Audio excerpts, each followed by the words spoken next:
Hello everyone, Rob Guest from football.london here and welcome to the latest episode of Gold and Guest. Tottenham sponsored by NordVPN. It's the Europa League final special on the podcast today. Alasdair Gold joining us from the Basque Country, and we also have a rather excited Lee Wilmot who's in his full Tottenham kit already ahead of the 8 p.m. kickoff in Bilbao. We'll start with you, Ali. How are you first of all? I'm all right. All the better for seeing a full kit Wilmot.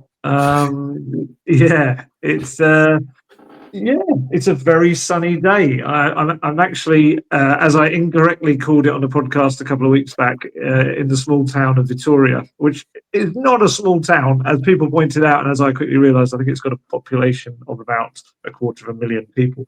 So yeah, it's very nice, very sunny day, which hopefully bodes well for later.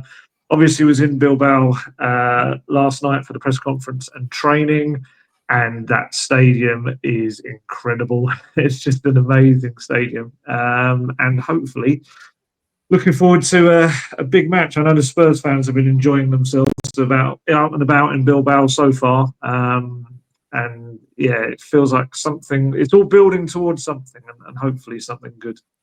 Yeah. How are you then, Lee? Counting down the minutes until kickoff? Yeah, I'm an excitable little child. As I said to you, I probably would be joining the pod today. I would just like to confirm, I'm quite old now, not sure I can get my leg up, but I am wearing jeans. I'm not in full kit, as these two suggest. That might happen later on, but we'll see. Yes, I'm very excited.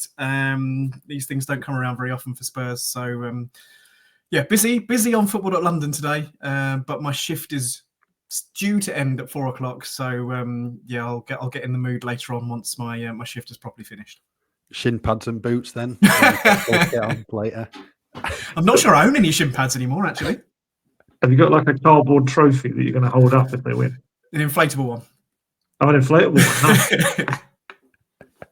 Right, what we'll do is it was a busy day in Bilbao yesterday with Ange Postecoglou's press conference. Pedro Porro and Son Heung-min were also speaking at San Mamés Stadium, and then you were watching on for open training. But it wasn't just the usual open training like Tottenham Hotspur away before a European game when it's 15 minutes.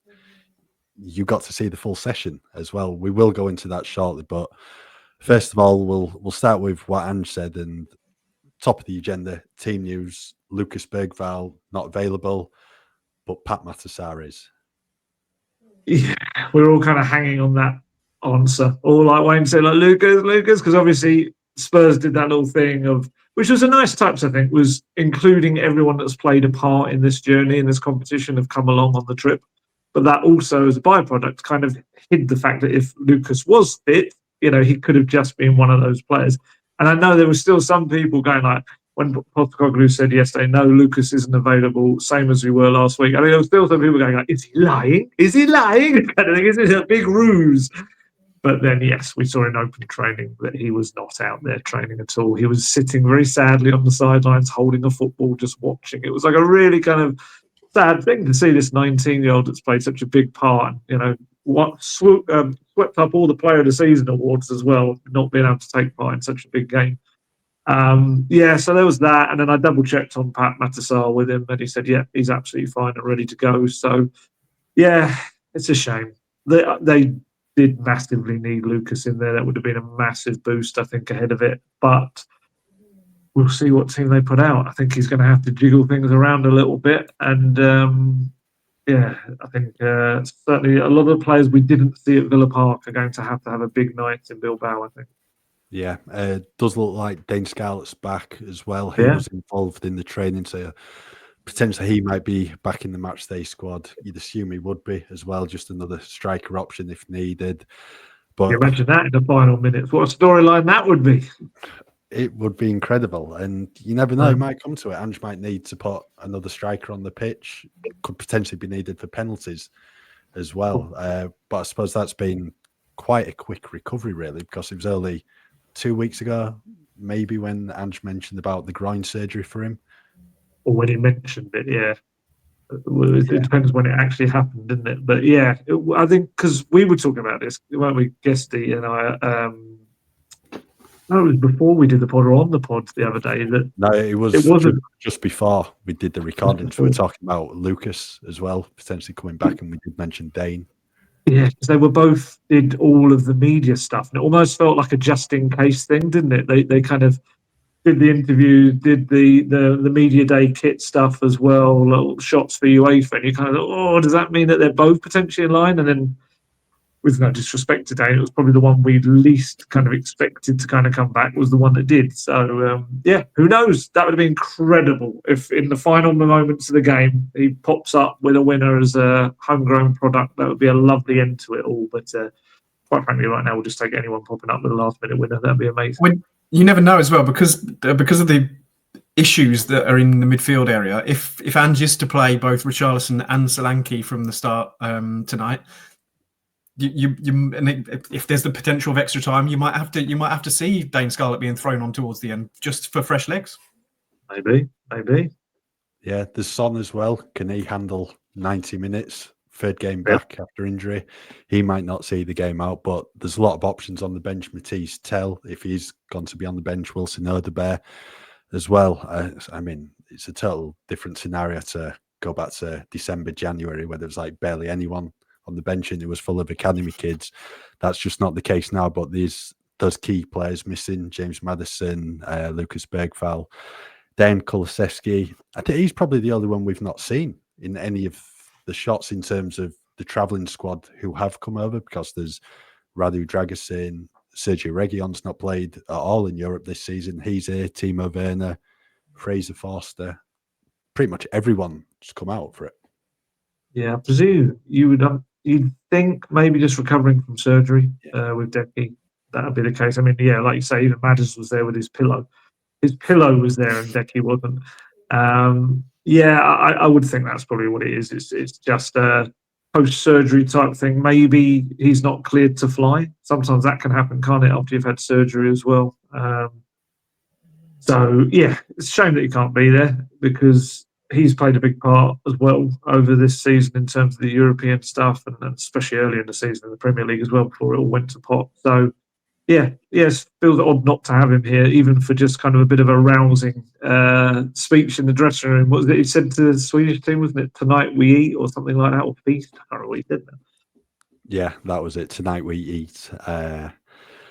Right, some of the other key things from Ange's press conference. There's been one clip that's been going viral on social media, where he said, "I am not a clown," in response to a reporter's question and an article that was published earlier in the day. Do you want to just give us a bit of an insight into Ange's answer, Ali?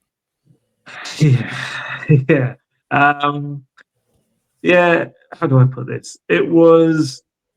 He was quite emotional, I think, Ange. And look, I get it. If you're a manager on the eve of a final, someone's kind of said that ultimately this one game could decide whether you're was it a hero or a clown? I can't remember the exact expression now, but something along those lines, or seen as a hero or a clown was the exact way it was put, I think.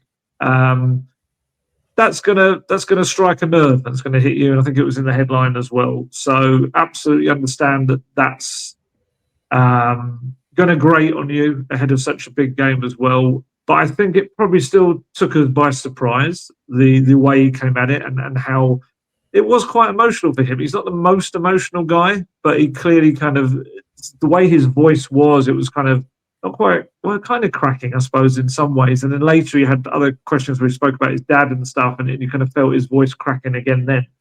And yeah, he just had some stuff to get off his chest, and he was talking about how disappointed he was. Got the quote here. He said, "I'm really disappointed you'd use such terminology about a person who for 26 years without any favours from anyone has worked his way to a position where he's leading out a club in a European major competition final. For you to suggest that somehow us not being successful means that I'm a clown, I'm not really sure how to answer that question." Yeah, he was... I get it. I understand it. I do. I just kind of felt there's a little part of me that kind of felt like it's a final. You'll kind of make all of the narrative about this press conference now kind of an individual thing rather than what is about to happen with Spurs in a final. And again, that's just maybe the media head on me overanalyzing it, perhaps. But that's what happened, and we've seen various articles now come out since. Everything has been about the clown comments, and everything has been about. I've seen images of like Postecoglou mocked up as a clown and things like that, and it's a bit like he kind of ended up maybe drawing more attention to it than had he just maybe let it go on this occasion and maybe spoke about it after the final. He's got another press conference on Saturday, but look, it's absolutely within his right to kind of hit back if he's been criticised or disrespected. But yeah, I just kind of felt it ended up dominating a press conference, which actually afterwards, towards the end of the press conference, there was probably for me more interesting stuff about his future that he spoke about. But yeah, it's the way sometimes if you give a huge line, that's where the press conference is going to go. Yeah, in terms of his future, that's been the big talking point all season, given Tottenham's really poor run of form in the Premier League. No surprise that he was asked about his future, but he did mention that his future is assured, mate, whether that is at Tottenham or elsewhere. He's got a beautiful family, he's got a great life, and he'll keep on winning trophies until he finishes. And then he was asked again, and he said I don't think my job is done here. So he's clearly looking beyond these next 2 games and wants to be at Tottenham next season. Will that be the case, Lee? It's hard to say, isn't it? I don't think so. I don't think he will be at the club next season. But I don't know. I don't want to be all woe is me for us journalists, because we do get a bad rep, a journalism, for the job that we have to do sometimes. But it's a really difficult situation at the minute, and I do have a little bit of sympathy in terms of the focus has to be on tonight, and it's a massive occasion. I'm hugely excited for tonight. I've been a Tottenham fan all my life, and really looking forward to tonight. But you can't get away from the fact the season has been horrendous. So it's difficult trying to balance kind of doing stories that are focused on tonight and this massive occasion that Spurs are going into, but at the same time tempering that with how the fans are feeling excited for tonight, but how the fans have been feeling all season about what's gone on before it. So it's a really weird situation with Spurs this year in being in the final, but being 17th in the Premier League. So I don't want to sound woe is me for journalists, but I feel like we've kind of had to tread eggshells a little bit in the last few weeks and months, knowing how the European season has gone, but knowing what's gone in the Premier League as well. You're trying to give fans what they want and ask the questions that they want to know about Ange Postecoglou's future and how he's playing his football and why we're losing so many games. But at the same time, you want to build up to the excitement of a game on Wednesday. So it is difficult. I've veered away from your question there a little bit, but I think I did answer in the fact that I don't think he'll be at the club next season. Thoughts, Ali, yourself? Well, first off, I want to just very quickly on the whole kind of clown thing as well, just to quickly say, I think it was probably the wrong word to use as well. I do think this is kind of leading into what Lee's saying there. The way we're having to write stuff right now, I've never had a season where at Spurs where one game defines where the entire season has been a complete and utter failure, or it's actually been one of the most successful seasons Spurs have had in years. It's such a freak season. It really is. And I think the article that was in question, I think the word clown was the wrong word. I think maybe it would have been just more like a failure, really. It's whether he ends up being seen as a hero or a failure. I think that's probably the way it's, but because it will be, regardless of taking on the club last season, getting them up to 5th place after losing Harry Kane and having such a big rebuild and everything. That was a good start. But obviously, if this season ends with them having no silverware but having finished 17th in the league, let's say, I mean, technically on the last day they could still finish. Was it 14th, 15th? And I know that the heady heights of cycling. Yeah, what an incredible achievement that would be. How many more millions is that? Yeah, 2.8 million or so for each position. That's goes towards a leg of another player. I do feel like this has been a freakish season to write about. And again, absolutely no woe is me for reporters at all. But it's just so mad that one game is going to define so much. And not only define so much of how this season is seen, but how next season kind of begins. Because Champions League is massive. You couldn't go into Champions League with this current Tottenham team. You just couldn't. So Spurs are going to have to hugely improve on the pitch in terms of their squad. If they're not in Europe, it's going to be the smallest squad we've seen in a while because there's not as much need for it. And on Ange next season, I did think his answers were fascinating in terms of we thought he was going in one direction because he was talking about how, look, don't worry, I've been there before where I've had a big game and it's been pretty much my final game. And he talks about qualifying for the World Cup with Australia and then leaving. He spoke about Brisbane doing the same. He said Celtic, I won the treble and then I left, kind of thing. And it kind of felt as if he was almost saying, it's just another one of those. I'll play a big game, win a big game, and then I'll head off. So it was followed up, thankfully, by someone who said, look, is there a scenario then where you win this trophy and walk away? And so we were all expecting him to say in that line of kind of thinking, well, perhaps, but we'll decide what happens next or whatever. And he went, nope. Said no, because my job here, I don't think my job is done here. And I think we're building towards something. And what a trophy does hopefully accelerates that. And we're like, okay, we were back in the room kind of thing. So he is very clearly saying, like, I'm not going anywhere unless you get rid of me. And that really does put the kind of ball back into, I guess, Daniel Levy's court, that if they were to win it and if there was a bit of euphoria afterwards and, Sunday at the Tottenham Hotspur Stadium, there would obviously on Friday be a potential open top bus parade as well of the trophy. You never know how kind of emotions change. I've noticed there's been a lot of articles recently written about how he's going to go regardless. And then often in those articles, if you go down a few paragraphs, they say, unless there's a big emotional kind of thing from if they win the Europa League, which I don't know if you can have both of those. It's going to have to be either or. But yeah, we'll see. I think the odds would suggest that he won't be around, especially if I would imagine if Fabio Paratici does come back through the door once his ban has ended. I would imagine that he'll be looking for, his usual type of coach, which we've seen him go for, that have to be either connected with certain things, certain places, certain leagues and everything. But just first off, I would love him to win the trophy, I think, for everything kind of he's gone through as well this season, Postecoglou. But we'll see what happens after it. Yeah, I think it's all going to depend on tonight's result. Lose, I think there'll be a different manager in the hot seat in the summer. Win, how can you get rid of a manager if they win the trophy? And Spurs have been waiting years to win one. And I mean, this season the league's been horrendous, but there's no guarantee that will be the case next season. It could be a really good year in the league. And it would be so Spurs, though, wouldn't it, to win a trophy finally and get rid of the manager that did it. But I mean, everyone's looking at Erik ten Hag at Manchester United and what happened after they'd won the FA Cup, and he and United didn't kick on, really struggled, and then they wasted a few months.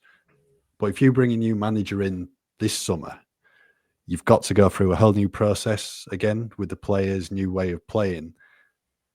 And there's no guarantee that'll be a success. It could be another Nuno appointment if you appoint someone else, and you could be looking for another manager. Who appointed Nuno? Who really pushed for Nuno, by the way? Yeah, I know. Hello, Fabio. Welcome back. Nuno's return then.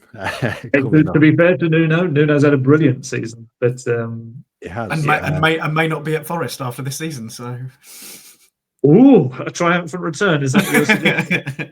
But just on Ange, you can see how much the players love him as well. You could see that from the team talk after the Bodo Glimt game, what everyone said in the media ahead of this game. It's just going to be really interesting to see which way it goes.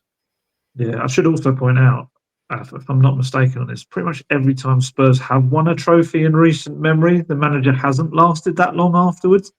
It does seem to be a theme at the club. They finally achieve what they want, and then that manager heads off. Obviously, Ramos was gone within a few months of the next season because they were absolutely horrendous in the league. I don't think Lord Graham lasted very long, unless I don't think he did afterwards. Obviously, Keith Birkinshaw left very shortly after I think that was his last game, the UEFA Cup final as well, because he had a bit of a disagreement with the club. So yeah, it's I don't think it did Venable. I'm trying to remember if Venable lasted that much longer. Maybe another season or so. It's I try to put lots of pain out of my mind when it comes to Tottenham Hotspur, but yeah, I don't think. I think there is a kind of a tradition there of finally winning a trophy and the manager not hanging around for an exceedingly long amount of time afterwards. Yeah. Right, we're halfway through the podcast now, so we're going to talk about our brilliant sponsor, NordVPN, which I'm sure every Tottenham fan in Bilbao has at the moment after travelling to Spain. So, Ali, do you want to take us away? If they don't, they should. Absolutely. Yes. No, I've used it again already on this trip. I used it once when I was logging some public Wi-Fi that looked a little bit iffy, and Nord does help you with that. It helps kind of keep away some of those nasty types trying to get stuff off your devices. And I also used it to make my phone think it was back in the UK so that I could check on some various bits and pieces that I needed to, which you can't access if it thinks you're in Spain. So it's very clever stuff, NordVPN. And I've spoken about Nord so much. Everyone knows my thoughts on it and what it does and what you can do when you want to use it abroad or when you're back at home and you want to use it to make your devices think that they're abroad, and you can access various other things like booking stuff, booking trips, booking hotels, concerts, trains, flights, whatever it may be, because sometimes it's cheaper to do so if your device thinks it's in the destination country. Also, when I quickly talk about Saily, which is another product that Nord do, which is kind of it's an eSIM essentially that helps you, when you go abroad and you have these ridiculous kind of roaming costs that your networks thrust upon you, especially if you're heading to far-flung destinations. They can be absolutely bank balance crippling. And what Saily does, I used it last year actually when I was in America. I think it was. I used it last year. It's really, really good in terms of it's a very cheap eSIM that allows you to get loads of data, do what you like abroad with your data, and it's costing you very, very little, a fraction of what it costs you when you're using your network charges abroad as well. So yes, that is something that absolutely from experience I can say is terrific. It's far cheaper. And as always, when it comes to Golden Guest Talk Tottenham, we can get you a discount off of that as well with a special plan that we've got. So you can either download Saily in your app store. It's spelled Saily in the App Store, and you can use our code, which is nice and simple, Gold Guest, at the checkout, and that gets you 15% off your Saily eSIM as well, off your first purchase. Or you can go online straight to saily.com/Gold Guest, and you can do it that way. And for more information about that, go to our episode description box where it'll have all of the details you need. And honestly, I can say that it's not plugging it, it's not promoting it, it's purely from experience. It's a really, really good eSIM that I've used actually a couple of times. It wasn't just on that trip. Fantastic. Right, so it wasn't just Ange speaking at the press conference yesterday. Son Heung-min and Pedro Porro were also up there on the stage. Son, a lot of questions going to him about potentially winning a trophy for the first time as a Tottenham player and coming up to his 10th anniversary since his move from the Bundesliga. A lot of questions also about the 2019 Champions League final, and he's made it clear he still don't think it was a handball from Moussa Sissoko.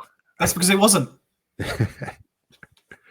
None of us think it was a handball. Absolutely. I mean, technically, by the letter of the law, I think it was still then. But I think I've used that phrase so many times when discussing that handball. Yeah, and the fact that they changed the rules the year later. Yes, welcome to Tottenham Hotspur. We change rules after we suffered.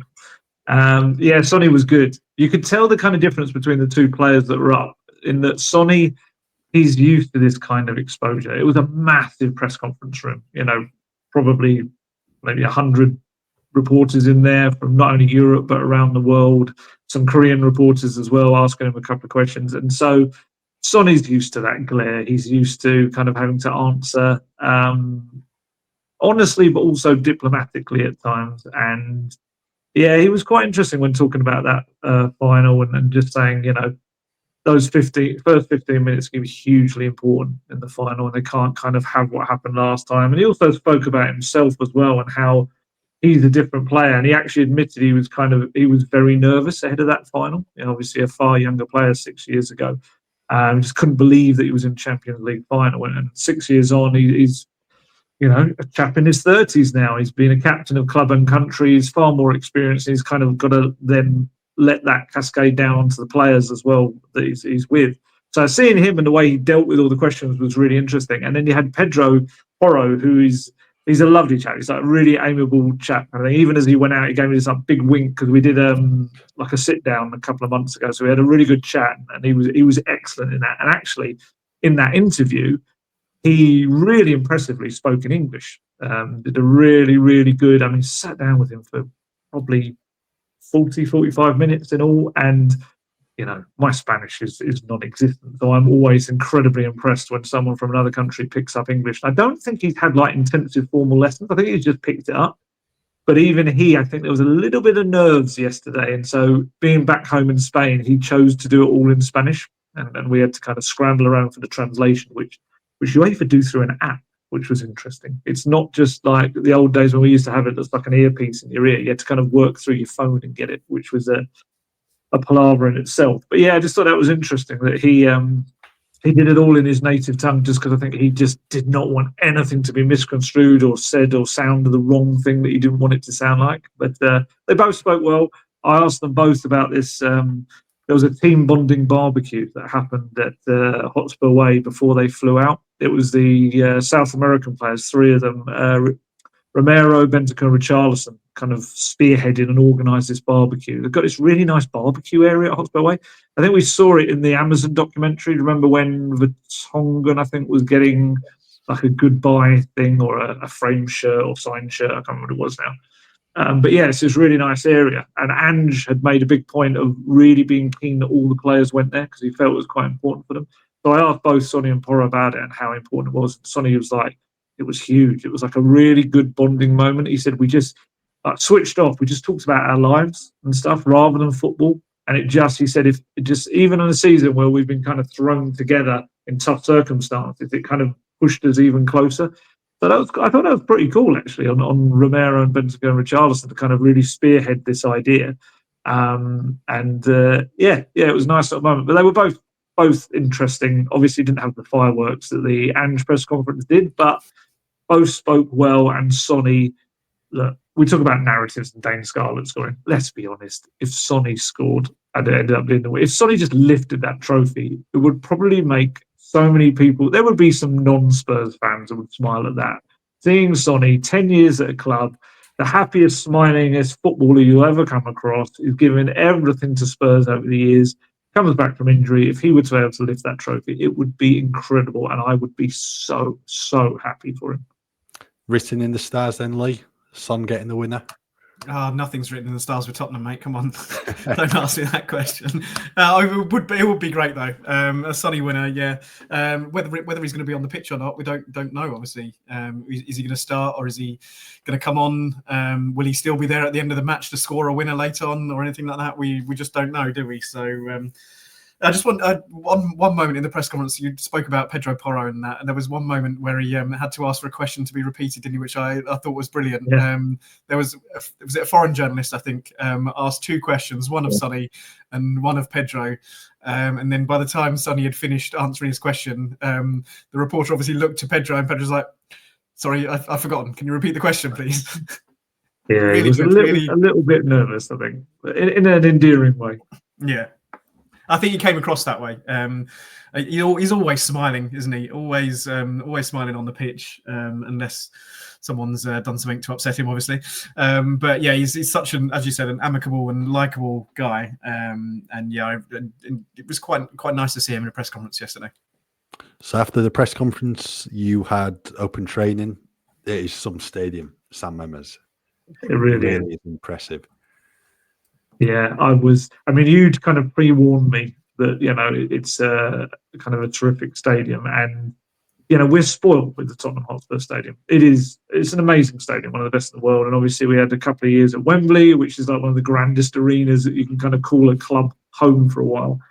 But I think sometimes more impressive to go to stadiums like old stadiums, little nod to Goodison Park, and for that reminded me of White Hart Lane, places like that, Park as well, that vibe.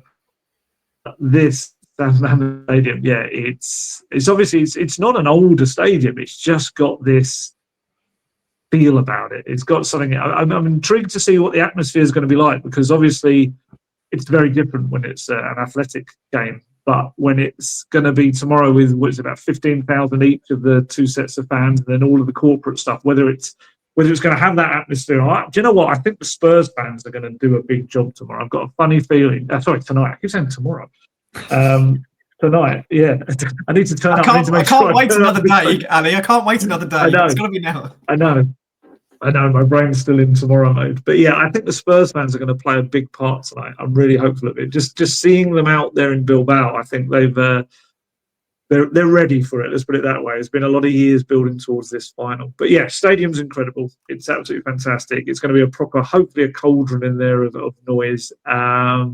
And yeah, just seeing the training itself was quite fascinating, because like you said at the top of it, it wasn't just the 15 minutes. I think a lot of us thought it was going to be just 15 minutes. And we were there doing various bits and pieces up in the press box, and we're like, okay, no one's kicking us out. Let's stick around and keep watching, which ended up being a really good thing, because we got to see them going through little drills and stuff, and that one that we often see them doing, where they do the attacking build-up play, goes out to the wings, and the kind of the fullbacks in defence almost aren't allowed to cut out the crosses, because it's all about those low crosses and the movement. And one thing I would say, and I hope I'm not jinxing him, but Richarlison looked really sharp.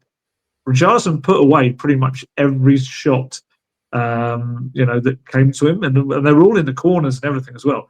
There can be two ways to take that. One way is that he's used up all of his good finishing. And the other way could just be that he is sharp and that he's hit that. We've seen this before, where he plays 4 or 5 games and he suddenly looks really sharp. And unfortunately, that's often when we kind of lose him to injury. But maybe that's going to play a part tonight.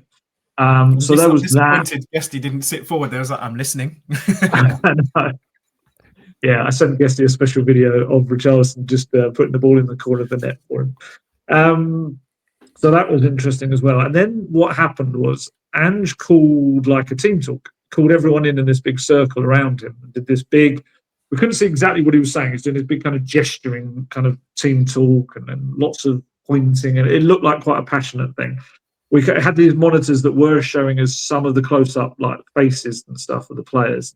It's quite interesting, actually. Romero just had his hand on the back of Bissouma's neck, like massaging it throughout the talk. It was unusual. There's definitely a little bromance between those two that I've never noticed before. I saw quite a bit of that yesterday.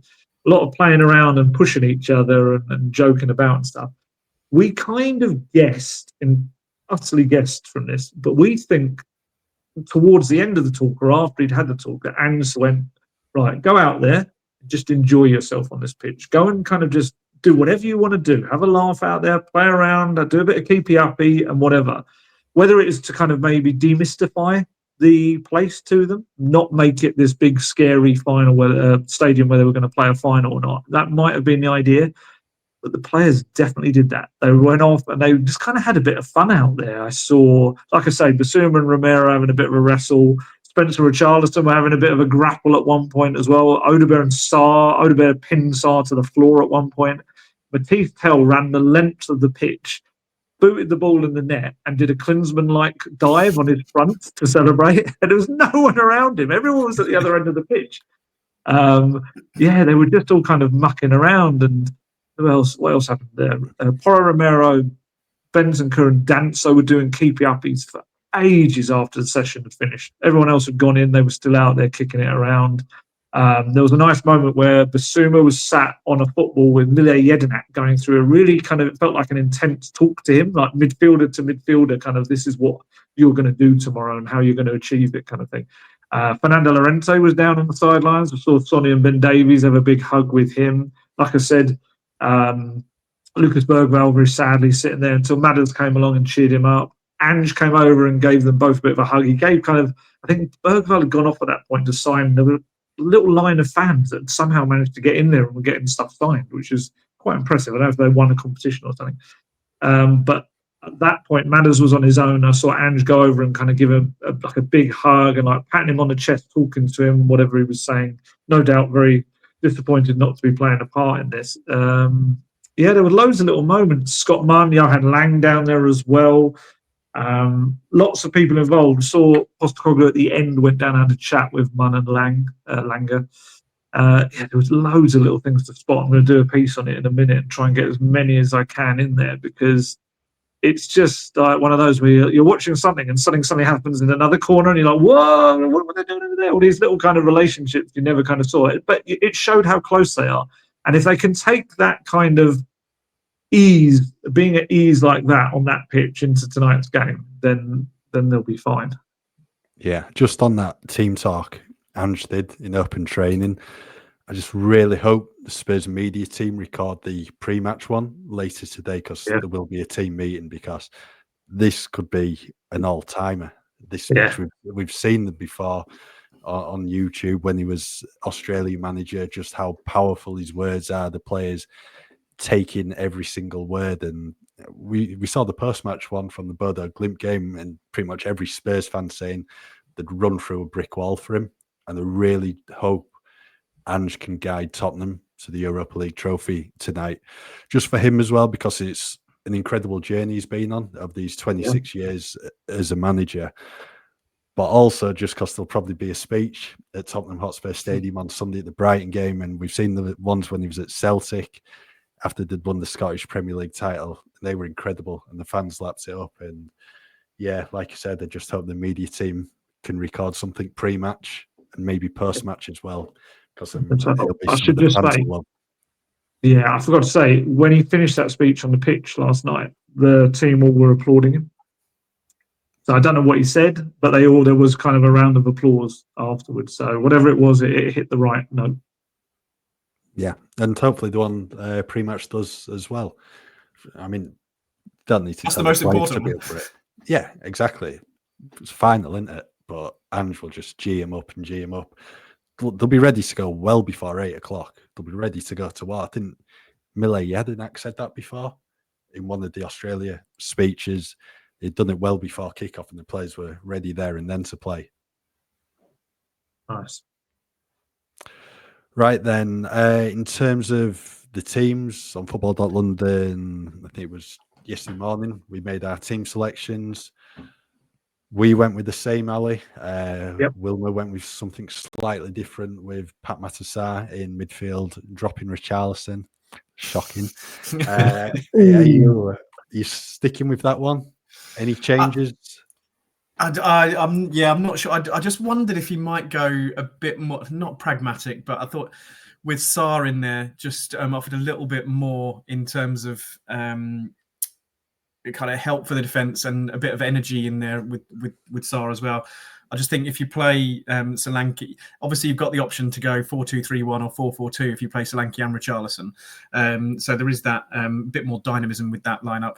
I do think perhaps he will go with that with Richarlison and Solanke, given what Ali said about Richarlison finishing as well. I think Sonny has to start. So I think Richarlison probably does deserve to start, given what he's done in the Europa League games of late as well. There was that confusion as to whether Sarr would be ready or not. Ange said in his press conference he was fit and ready to go. I think I perhaps might go with the three midfielders with Sarr in there, but I would love to see him go with Son, Johnson, Richarlison, Solanke. I think that kind of makes a statement saying we're here to go and win it. We're here to attack you, which is what his philosophy is, isn't it? So I think he probably will go that way. I might have gone slightly different as I said in my team, but I think either way is fine. Same team for you. Both in there, obviously. Yeah, same team for you, Ali. Yeah, I think so. It's a tough one because Sarr has been very good against United whenever he's played against them. But whether that is because there's been a Bergvall alongside him or a Maddison as well in there, that three does worry me in terms of being just maybe too industrious and not enough cutting edge and creativity to it. Because it's all very well Sarr making the runs forward that he has against United, but if there's no one there to pick him out with the ball, it's kind of a bit redundant. You kind of only got Porro, really. I like the idea of kind of almost like a fluid three in Solanke, Son, and Richarlison, in that any of those three could be up front at any time, and certainly Richarlison or Son could be on the left at any time. Solanke could drop back as a 10, Son could drop back as a 10. It's quite a fluid thing. My only fear about it would be whether the midfield battle would be lost. That's one aspect of it. You're kind of taking a man out of that, I suppose. And also some people have said, which is true to a degree, that when he has thrown on kind of almost 4 attackers late in games, it hasn't really worked. But whether it be different from the start, I think purely because they were all left out of the Villa game, I think you would imagine that all of those 10 players and Son are going to be the ones that start. It's just which formation they end up kind of starting in. I think Solanke, if he is in a kind of a slightly off Richarlison role, is going to have to do it. I mean, we know he works hard anyway, but he's going to have to do a hell of a job in essentially being an attacking midfielder as well, because he's going to have to supplement that midfield duo and just give them a little bit kind of more protection at times. And we know he's going to run down and press, but yeah, tactically it's going to be interesting. Brendan Johnson, we spoke to him on Monday, actually last Monday, and he said that every time they've played United this season and won, they've had a different plan. And it's true, when you go back, you can see the way they played was different each time. So essentially it's just the same again. They've got to come up with another plan, one that involves no creative midfielders, but hopefully they'll figure a way around that and come out with something at the end of it. Prediction time then. Lee, we'll start with you. How's it going to go? I said this when I was in the office with a couple of other people from football.london on Monday. It could go either way. It could be, given how the two teams have been in the Premier League this season, it could be one of the worst finals ever. But it also could be one of the most entertaining, free-flowing, attacking games that there's ever been as well. I think probably the latter. I don't think it'll be a war of attrition. I think there will be goals. I think there could be extra time, which I will absolutely hate. But I'm hopeful, I'm optimistic, and I believe Spurs will get the job done tonight. Probably 3-2, I think, is what I said in my prediction earlier in the week, and I'm sticking with it. Ali? I think if it went to penalties, it might see me off. I don't know if I can get through penalties. Yeah, I think I would hope we can't possibly have a worse final to watch than that one 6 years ago. That was absolutely horrendous.